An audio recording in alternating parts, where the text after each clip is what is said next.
청년 가수가 너무 은혜스럽습니다. 고맙습니다.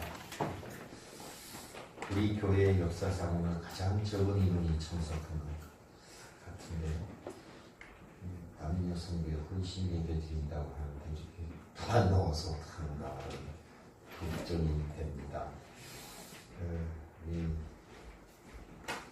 이수진 집사님 가족은 다 베트남을 가서 3일날 온다고, 김용창 집사님도, 김윤식 집사님은 저 안동 가서 지금 식구들이 올라오는 길이에요. 서권사님도 모르시고, 우영희 권사님, 일부 예배도 형주 다 참석을 해서 아무튼 적은 인원이지만 이 자리에 하나님이 계신다는 것은 분명합니다. 우리가 최선을 다해서 예배를 드리고 또 오후에 남녀성교회 헌신 예배도 은혜 가운데 잘 드릴 수 있으리라 생각됩니다. 그동안 비유 강해로 24번째까지 했고 오늘 마지막 25번째로 구약으로 넘어왔습니다.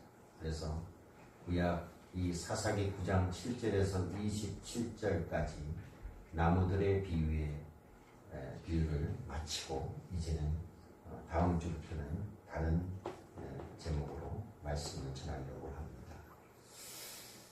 5월 9일 날 우리나라가 대선을 치릅니다. 여러분 마음속에 후보자 중에 누구를 선택을 하셨는지는 잘 모르겠습니다. 선택하는데 좀 하나님 메시지에 많은 도움이 되시라고 제가 오늘 이 말씀을 마지막 비유 강의로 삼았습니다. 잘 들어보시기 바랍니다.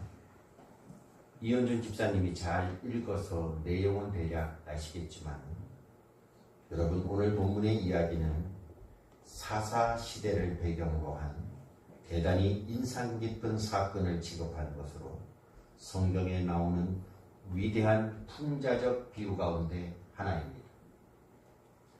유명한 사사 기드온이라는 사람이 있었습니다. 사사라는 것은 히브리어로 쇼페팀이라는 말인데 이 말은 재판관이라는 뜻입니다. 그래서 왕이 없던 시대의 분쟁 조정자로 또 왕정 시대에 계시 전에 이스라엘을 다스리는 지도자가 바로 사사입니다. 그 사사 가운데 한 사람이 기드온이 대단히 위대한 일을 했습니다. 이 기드온은 이스라엘의 적인 미디안으로부터 나라를 구출하는 데 혁명적인 공로를 세웁니다. 아주 위대한 하나님의 사람이요 지도자였습니다. 이 기드온이 나라를 구원해내자 전 국민의 시선과 관심은 이 한 사람 기드온에게 집중될 수밖에 없었습니다. 그래서 기드온의 말과 행동은 모든 나라의 운명을 좌우할 정도로 엄청난 영향력을 행사하고 있었습니다.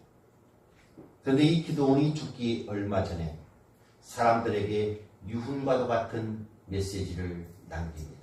그 메시지가 바로 8장 22절의 말씀입니다. 여러분 바로 전장인 8장 22절을 한번 다 찾아보십시오. 제가 읽겠습니다. 그때 이스라엘 사람들이 기드온에게 이르되 당신이 우리를 미디안의 손에서 구원하셨으니 당신과 당신의 아들과 당신의 손자가 우리를 다스리소서 하는지라. 자, 무슨 말이냐면은 이스라엘 백성들이 찾아와서 기드온에게 당신이 우리의 왕이 되어 주십시오. 그리고 당신만이 아니라 당신의 후손들 전부 다 줄줄이 왕이 되어서 이 나라를 통치해 주십시오라고 부탁을 합니다. 자, 이 요구에 대한 위대한 하나님의 사람 기드온의 답변을 들어보시기를 바랍니다. 자, 23절, 8장 23절을 여러분이 읽으십시오. 시작. 기드온이 그들에게 이르되 내가 너희를 다스리지 아니하겠고 나의 아들도 너희를 다스리지 아니할 것이요 여호와께서 너희를 다스리시리라 하니라. 왕이 되지 못해서 안달이 난 사람들이 얼마나 많습니까? 대선 후보로 나온 사람만 15명이 나왔습니다. 그 중에 2명은 사퇴하고 지금 13명이 경쟁을 하고 있는데, 이런 시대에 우리가 살고 있는데 모든 백성의 모든 신망을 받고 존경을 받고 있는 이 기드온의 대답을 보시기를 바랍니다. 왜 기드온이 이런 말을 했습니까? 자기가 세운 혁혁한 공로, 그 공로에도 불구하고 국가를 위해서 내가 싸울 수 있었던 모든 나의 힘과 나의 능력과 나의 지혜와 용기는 하나님이었다는 사실을 공부하는 것입니다. 내가 아니다, 하나님이었다라는 사실을 너무나 잘 알고 있기 때문에 이 기도는 이렇게 말을 합니다. 내가 한 것이 아닙니다.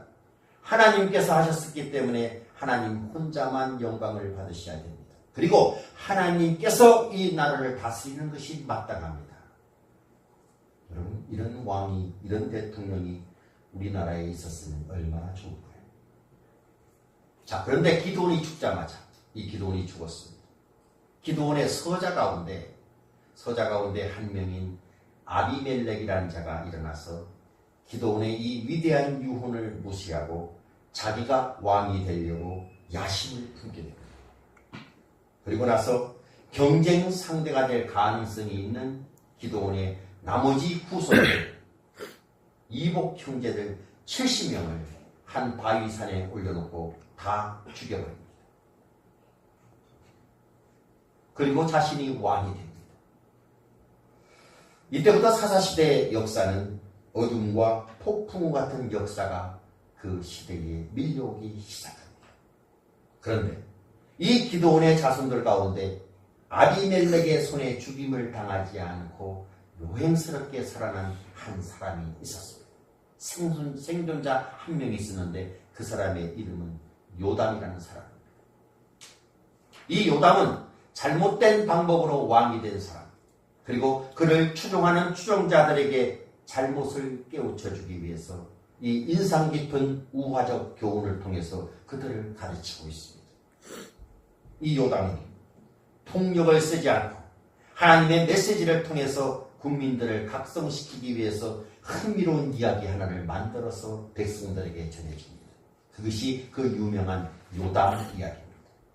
자, 이 요담 이야기가 어떻게 시작됩니까? 이야기의 내용은 여러분 읽었지만 제가 설명을 드릴게요. 하루는 나무들이 모였습니다. 전부 다 모여서 우리 중에서 왕을 뽑자라고 회의를 합니다. 그러면서 요담의 이야기는 시작됩니다. 우리들 가운데에서 왕 한 사람을 뽑자라고 작정을 하고 나서 제일 처음 찾아간 나무는 감람나무입니다.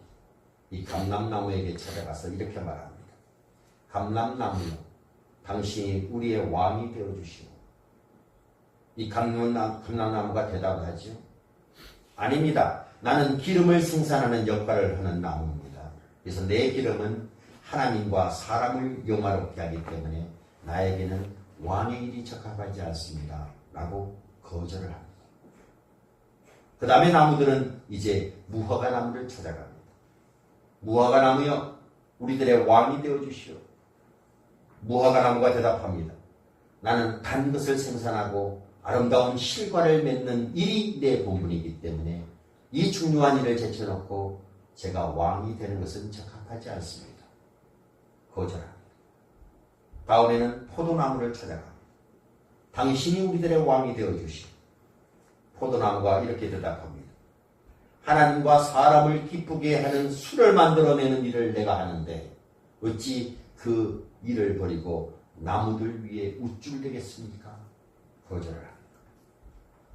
그래서 나무들은 할 수 없이 이번에는 가시나무를 찾아갑니다. 가시나무에게 우리들의 왕이 되어주시오 라고 이야기합니다. 이 가시나무가 얼마나 좋아하는지를 모릅니다. 그래? 그렇다면 다 내 그늘 아래에 와서 피하라. 그리고 이제부터 내 지배를 받고 만일 내 지배를 거절한다면 불이 나와서 너희들 다 살아버릴 것이다. 내 명령에 복종하라. 그래서 가시나무가 왕이 되었다는 이야기입니다. 이야기 주제. 흥미로운 이야기죠.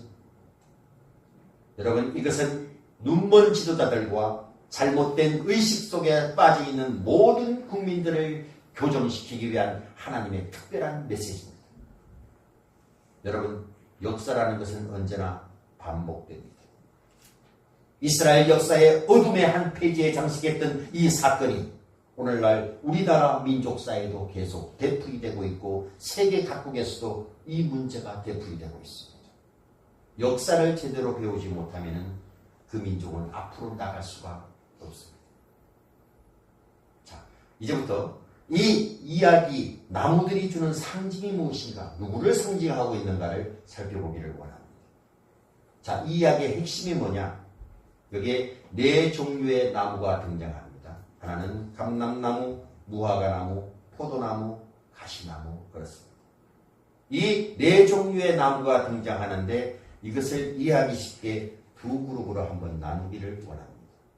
먼저 감람나무, 무화과나무, 포도나무는 같은 철학과 같은 습관, 같은 입장을 가지고 있기 때문에 한 그룹으로 놓고 마지막에 있는 가시나무를 다른 그룹으로 이렇게 분류를 한번 시켜보십시다.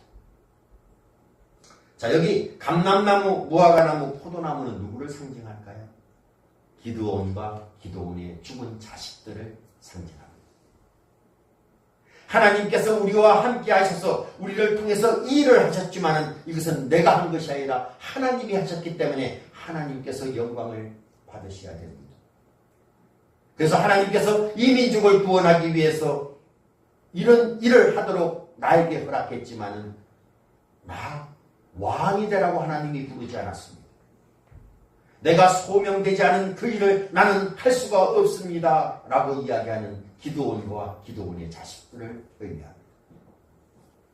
근데 가시나무는 불의한 방법으로 집권해서 역사를 어둠 속에 만들어 갔습니다. 그가 누굽니까? 아비멜렉입니다. 자, 두 그룹으로 나눠놓고 이제 살펴봅니다. 이 두 그룹의 차이점을 봅니다. 무엇이 잘못됐는가? 어떤 차이가 있는가? 본질적인 차이 4가지를 말씀드립니다. 첫째는 하나님 중심과 자기 중심의 삶의 차이입니다. 첫 그룹은 감람나무, 포도나무, 어제 무화과나무라고 했어요. 이 그룹의 차이는 하나님 중심과 가시나무는 자기 중심의 차이입니다. 자, 한번 보십시오. 감람나무에게 왕이 되달라고 했을 때 뭐라고 얘기합니까? 나의 기름은 하나님과 사람을 영화롭게 합니다. 그래서 사양을 합니다. 이것이 감람나무의 삶의 목적이었습니다. 하나님과 사람을 영화롭게 하는 일. 무화과나무는 뭐라고 얘기합니까? 나는 단 것을 생산하고 열매를 생산해야 됩니다. 사양을 합니다. 포도나무는 하나님과 사람을 기쁘게 하는 포도주를 버리고 나무들 위해서 나는 우쭐댈 수가 없습니다 라고 사양합니다. 이 새 나무에서 드러나고 있는 이 삶의 모습은 기드온의 인생관입니다. 기드온은 철저하게 하나님 중심적이고 이웃 중심적인 겸손한 삶을 살았습니다. 이것이 그리스도인의 모습입니다. 이것이 지도자의 모습입니다. 반면에 가시나무는 이 아비멜렉은 철저하게 자기중심적입니다. 그리고 이기적인 삶을 살았습니다. 이 사람의 모습을 어떻게 보여주고 있는가를 한번 보십시오. 9장 15절 말씀을 다시 한번 천천히 한번 읽어보시기를 바랍니다. 9장 15절 시작. 가시나무가 나무들에게 이르되 만일 너희가 참으로 내게 기름을 부어 너희 위에 왕으로 삼겠거든 와서 내 그늘을 펴라. 그리하지 아니하면 이 가시나무에서 나와서 레바논의 백향목을 사를 것이니라 하였느니라. 여기가 자기가 강조되고 있는 것을 보게 됩니다. 내 그늘에 와서 피해라. 내 지배를 받고 내 명령을 듣고 나를 높이고 내 앞에 와서 무릎을 꿇어라 라고 이야기를 합니다. 여러분, 우리에게 어떤 지도자가 필요합니까? 앞으로 5년 동안 이 나라를 이끌어갈 지도자는 누구여야 됩니까? 5월 9일날 대선에 우리가 요구하고 우리가 기대하고 하나님께서 원하시는 사람은 누구며 어디에 있습니까? 하나님 중심적이고 이웃 중심적인 지도자의 삶, 그 모습을 가진 자가 누구입니까? 저도 답답합니다. 누구를 선택해야 될지 아직도 모릅니다. 하나님께서 우리에게 주신 새 계명이 있습니다.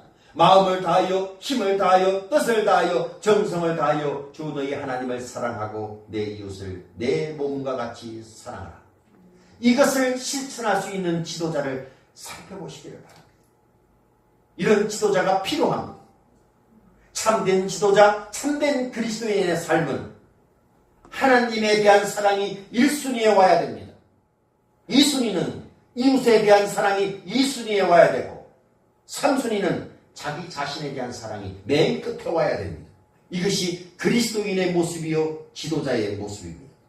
나를 제일 마지막 순서에 놓는 사람, 이것은 본래 인간을 창조하신 하나님의 뜻이요 하나님의 요구요 하나님의 기대입니다. 타락한 인간이 이 순서를 바꿔버렸습니다.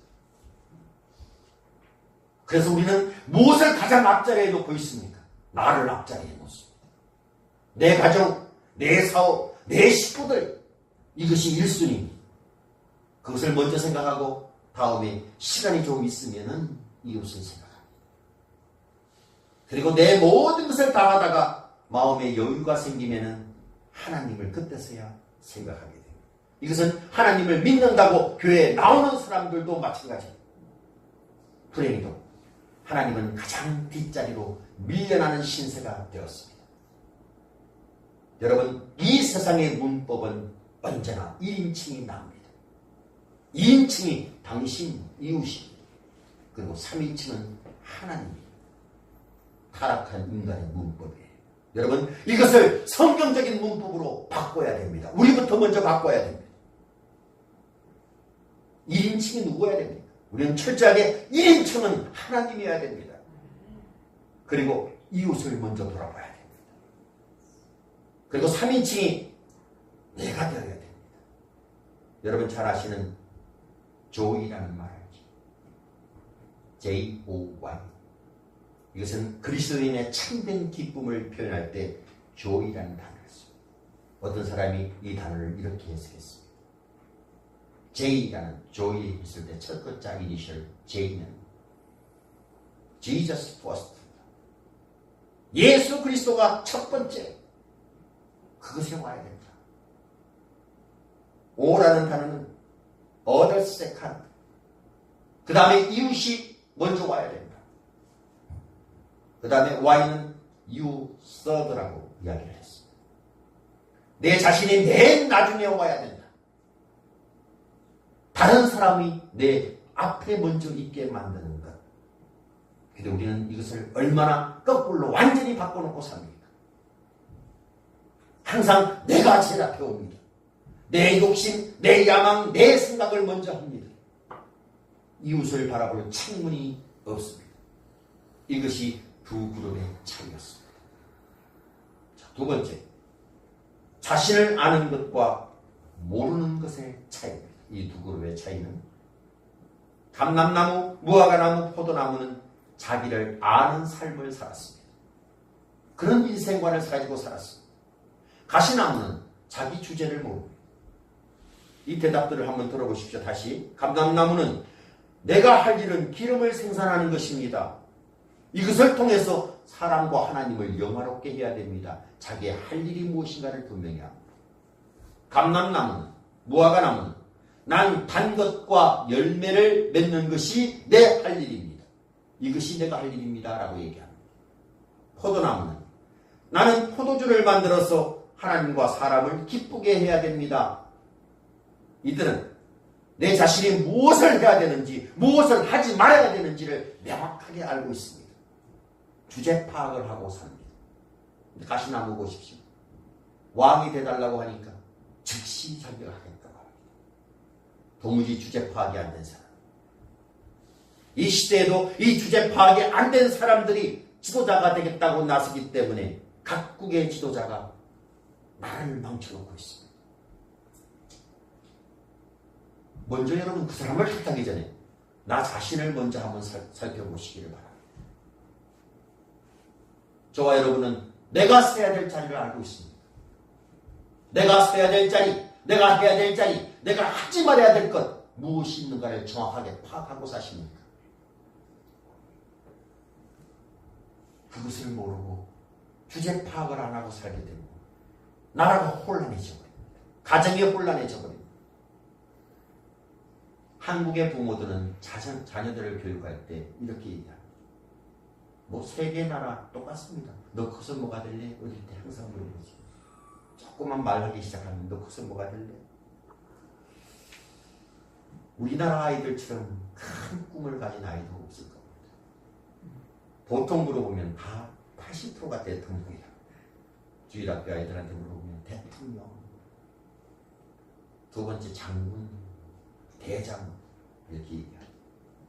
이런 교육이 오늘날의 비극을 가져왔습니다. 다 대통령이 된다고 합니다. 그럼 누가 신하가 됩니까? 누가 국민이 돼요? 나라가 어떻게 돌아가겠습니까?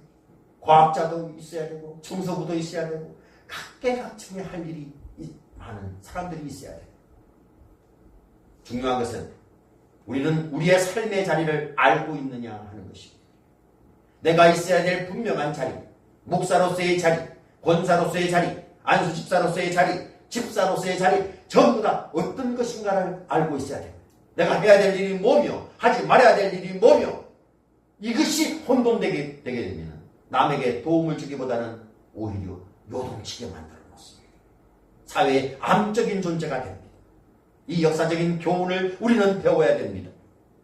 우리가 마땅히 서야 될 자리에 서지 못할 때, 자기의 본분을 파악하지 못할 때, 내가 해야 될 사명을 깨닫지 못할 때 어둠과 혼란은 계속될 수밖에 없습니다. 우리는 우리 지도자들이 이번 5월 9일 대선에 누가 대통령이 되든 이런 교훈을 받을 수 있도록 뒤에서 기도해 줘야 됩니다. 우리나라 모든 국민이 또 지도자들이 자기 분수를 알고 해야 될 일을 할 수 있는 지도자, 하지 말아야 될 것을 안 하는 지도자, 이런 지도자가 됐을 때 이 나라가 얼마나 달라지겠습니까? 이것을 망각해버리면 교회도 나라도 어려워집니다. 세 번째 차이는 섬김과 지배욕의 차이입니다. 새나무와 가시나무의 또 하나의 본질적인 차이는 섬김과 지배욕의 차이입니다. 이 새나무는 전부 다 섬김의 삶을 추구합니다. 섬김의 사명이 무엇인가를 그들은 알았습니다. 그래서 감람나무의 사명은 나는 기름을 생산합니다. 사람을 섬기기 위해서. 무화과나무의 사명은 단독과 아름다운 실과를 내야 됩니다. 기쁨을 섬기기 위해서, 주기 위해서입니다. 포도나무는 새술, 포도주를 만들어야 됩니다. 이것이 포도나무의 사명이다 라고 이야기합니다. 이 새나무의 특징은 섬김이에요.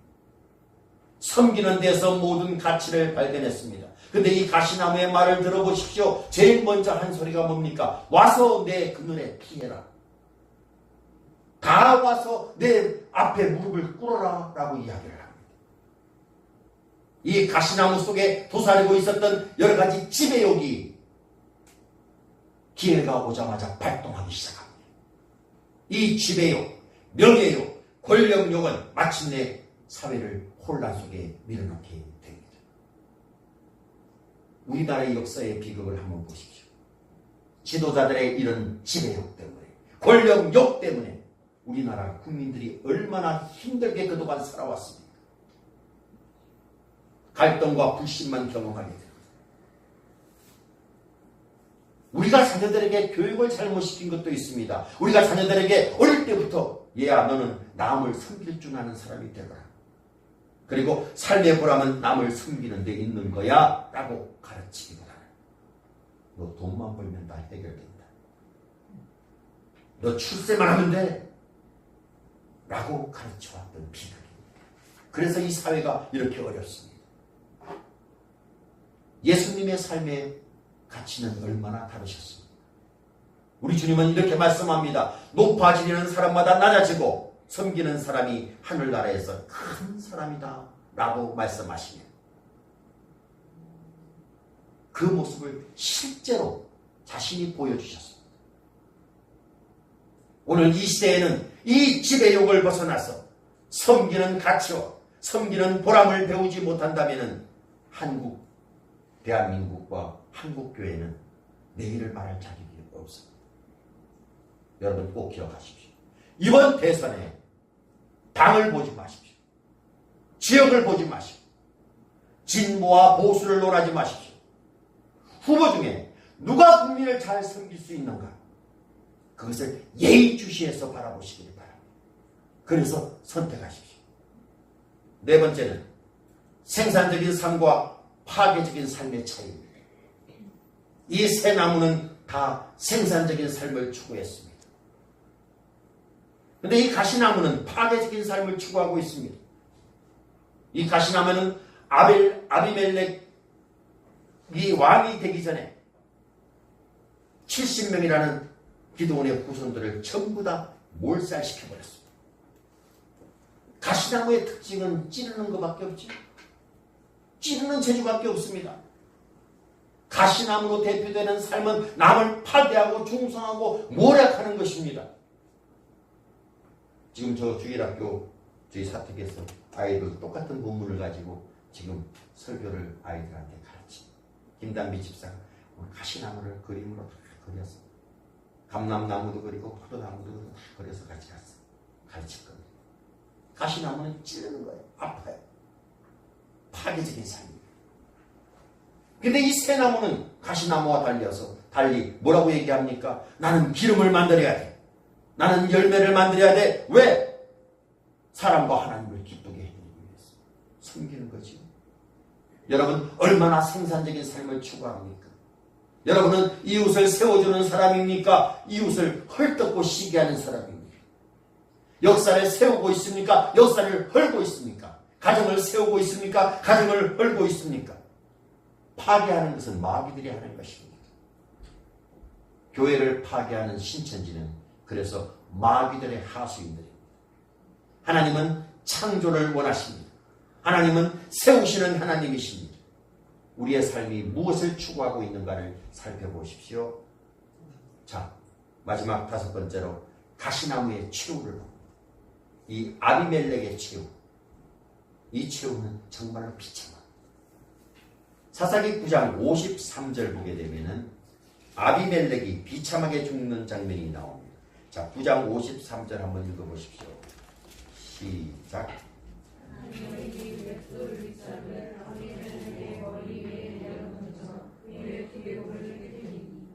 얼마나 창피한 죽음이. 죽을 데가 없어서 여자가 던진 맷돌 윗짝에 머리가 맞아서 두개골이 깨져서 죽습니다. 그리고 죽는 모습도 떳떳하게 죽는 것이 아니라 아주 치사하게 죽습니다. 54절 읽어보십시오. 시작. 아비멜렉이 자기의 무기를 드는 청년을 급히 불러 그에게 이르되 너는 칼을 빼어 나를 죽이라. 사람들이 나를 가리켜 이르기를 여자가 그를 죽였다 할까 하노라. 아니 그 청년이 그를 찌르매 그가 죽는지라. 죽을 때까지 유치한 자존심을 세우면서 죽습니다. 아비멜렉의 비참한 최후. 자, 여기서 제가 한 가지 교훈을 꼭 여러분 가슴속에 심어주고 싶습니다. 이 요담은 지금 이 이야기를 하면서 아비멜렉에게 깨우침을 주고 백성들이 진정으로 살아가야 될 삶의 방법이 무엇인가의 그 모습을 깨우쳐 주기 위해서 하나님께서 영감을 주셔서 지금 이 이야기를 한 겁니다. 이 이야기를 다 끝낸 다음에 이 요담이 어떤 선언으로 마무리를 하는가를 한번 보십시다. 자, 9장 16절 말씀을 천천히 읽으십시오. 9장 16절 시작. 이제 너희가 아비멜렉을 세워 왕으로 삼았으니 너희가 행한 것이 과연 진실하고 의로우냐. 이것이 여호와와 그의 뜻에 상대한 이것이 그의 손이 행한 대로 그에게 보답하느냐. 여기서 중요한 낱말 기억하십시오. 진실하고 의로우냐. 이것은 당시에 불의를 걷고 있는 거짓의 길을 걷고 있는 이스라엘 백성들에게 촉구하는 하나님의 메시지입니다. 너희가 한 일이 진실하고 의로우냐. 진실과 의를 추구하고 있습니다. 여러분 지도자만 비판하지 마십시다. 대선에 나온 후보들만 비판하지 마시고 나 자신을 한번 비판해 보십시오. 여러분 스스로는 진실하고 의로운 삶을 살고 있습니다. 진실하고 의로우냐? 여러분 진실을 추구하는 사람, 의로운 사람이 누군가를 한번 살펴보십시오.